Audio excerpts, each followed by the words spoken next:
WWE is preparing for a life beyond the ThunderDome. From July, live events in front of actual people are back up and running. Over the next 15 minutes, you and I are going to talk about how WWE carried themselves during the pandemic era. We'll talk about what went right, what didn't go right, and what lessons we can learn as the sports entertainment juggernaut gets back on the highway. Let's go back to the start of 2020. I know, I don't want to either, but here we are. As the sound of the pop from Edge's return still rings in our ears from the Royal Rumble at Minute Maid Park, there's talk from the World Health Organization of a looming global pandemic, courtesy of the coronavirus. But we're not paying much attention to that. Oh, that's just the thing. It'll go away on its own. It'll all be fine. We've got WrestleMania to look forward to, coming out of Raymond James in Tampa. It's going to be a great time.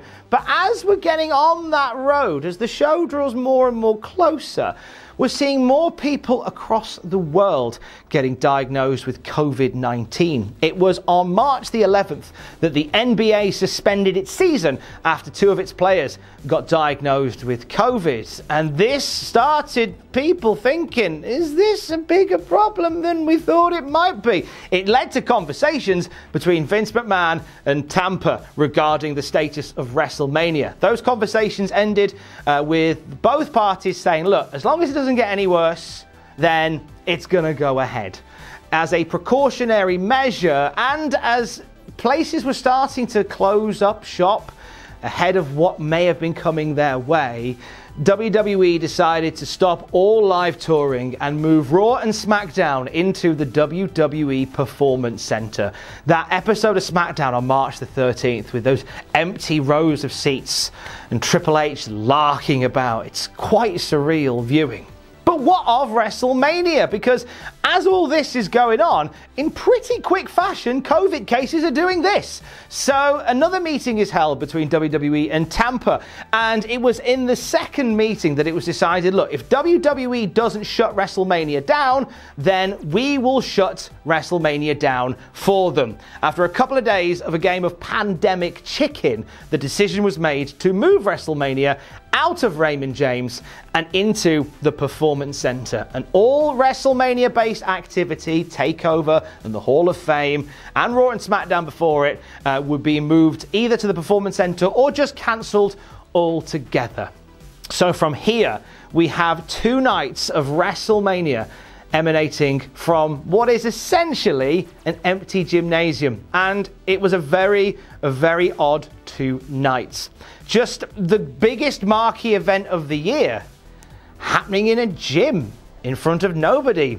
Hard cam of the PC was broken up by what would become wrestling's Marmite, a gorgeous first taste of cinematic wrestling matches. The Undertaker leaving AJ Styles for dead in a boneyard match. Bray Wyatt taking John Cena on a psychedelic head wobbler in the Firefly Funhouse. All capped off by the bittersweet moment that Drew McIntyre became the WWE champion in front of absolutely nobody. From there, the Performance Center became WWE's home base. We had Raw, NXT and SmackDown all emanating from the PC. First in front of no fans and a lot of echoing.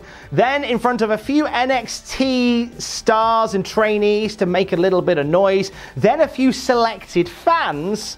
And from there, it kind of gets a little bit concerning because all this is going on with the whole world going, why is this even happening at all? Everything's on fire. Why are they still going ahead? We get multiple outbreaks of COVID as a result of these shows going ahead. It results in titles being stripped, storylines taking the scenic route, matches being rescheduled, almost on a weekly basis. It was like somebody was rolling like dice to see what jeopardy the show would be in this week. We rolled a 6. That means Pete Dunne can't get out of the UK, so we're going to strip him of the NXT Tag Team titles. Well, we were going to have a big marquee match on NXT. No, we won't have it now. We'll just quietly move it a few weeks away. I will not have it at all. That's fine. This became a weekly occurrence on the TV shows. One thing that didn't stop despite the worldwide pandemic was WWE's annual mass releases. This time they cut a little bit deeper, as not only did we see roster members being future endeavored, but also some really deep cuts into WWE headquarters. There were whole departments that were decimated by some mass changes. I mean, there's a live events department. There were no live events. They were furloughed or let go. We saw quite a lot of that going down during this time. The few people that stayed back at formerly Titan Towers took on extra work. Some even popped up during the Money in the Bank match, which was that bizarre night where all the wrestlers had to climb up the building to the roof. If Rat Race was a wrestling match, it would have been Money in the Bank 2020. TV ratings were on a downward trend at this time as well, and not even the promise of a match where somebody may have their eye pulled out could change that. And a lot of people behind the scenes put it down to the Performance Center location. Now, there was a perverted interest in WWE when it started back up after WrestleMania that did see a spike with people coming to see what they were going to do and how they were going to do it. However, that interest died down and it dipped once again. WWE had a plan, though, to bring eyes back, and it was a very WWE plan. It was very bombastic as they unveiled the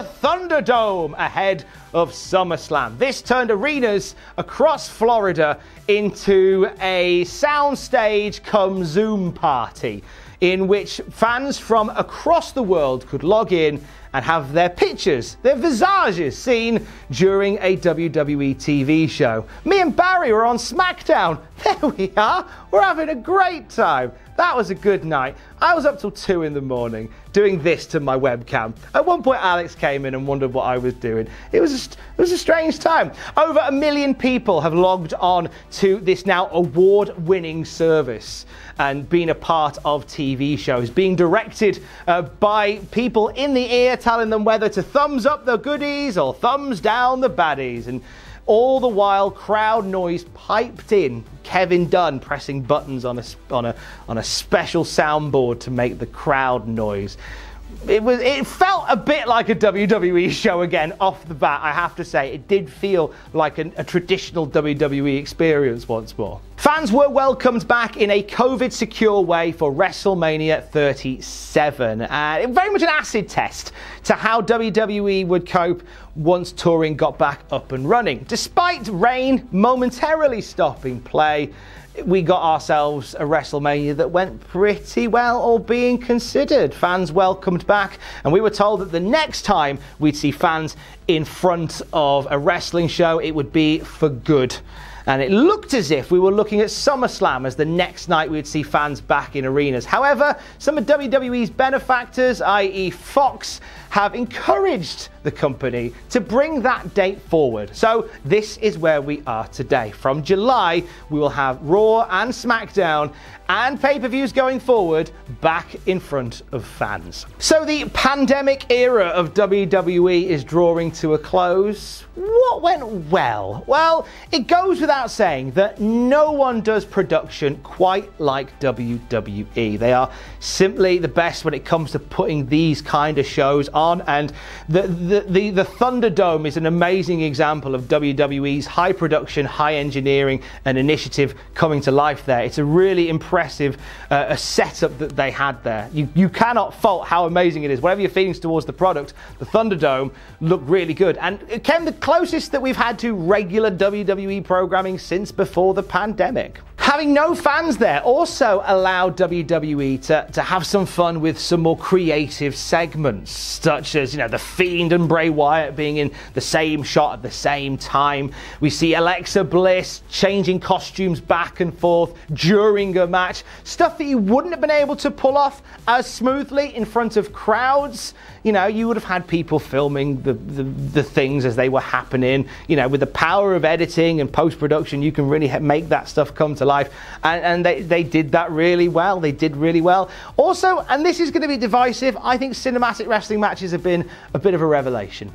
They haven't all been great, but you know what? During the last 12 months when we've needed some escapism, I think they've been absolutely what we needed. The WrestleMania Boneyard match, for example, Ross and I talked about this on a tiered list. It was the fact that the world was in such a horrible place, and WWE bang on a lot about providing escapism and entertainment. This truly was that. You know, for 20 minutes, I was captivated by the nonsense and the horror that I was seeing. I was genuinely drawn into it. And I really enjoyed it. And there's been a few that have really caught my eye. You know, Undertaker and the Undead Tractor is a highlight for me of the last 12 months. You know, John Cena's NWO cosplay was good fun during the Funhouse match.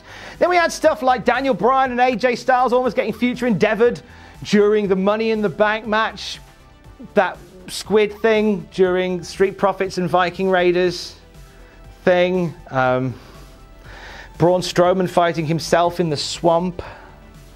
All right, they've not all been Slammy Award winners, admittedly, but I like the cinematic wrestling match experience. WWE recreating their fan experience hasn't come without its issues, though.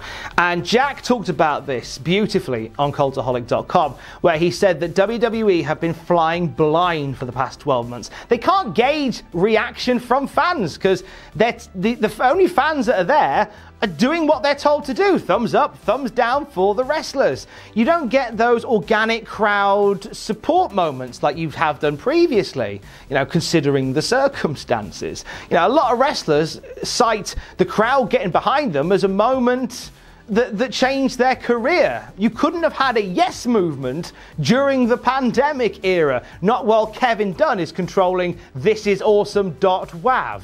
I'm going to be the better obscure company here as well, and I'm going to say that I wouldn't have resented WWE pre-taping more than they did. When they had to, they did, i.e. when Florida was shutting down and they had about 3 days to tape 2 weeks worth of TV and WrestleMania nights 1 and 2.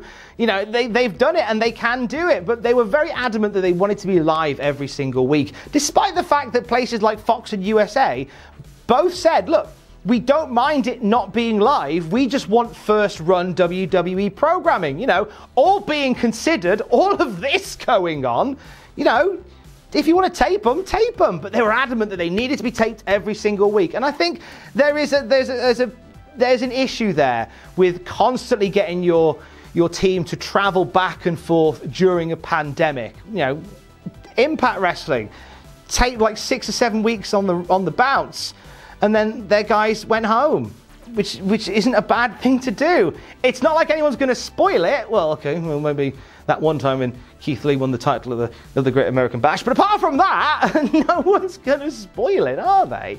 So you'd be better off letting your guys rest a little bit more. That'd be one thing I would say about that whole experience. A lot of people credit the ThunderDome for bringing the audience back a bit, and it did. There was a notable spike when they launched WWE's Franken Theatre.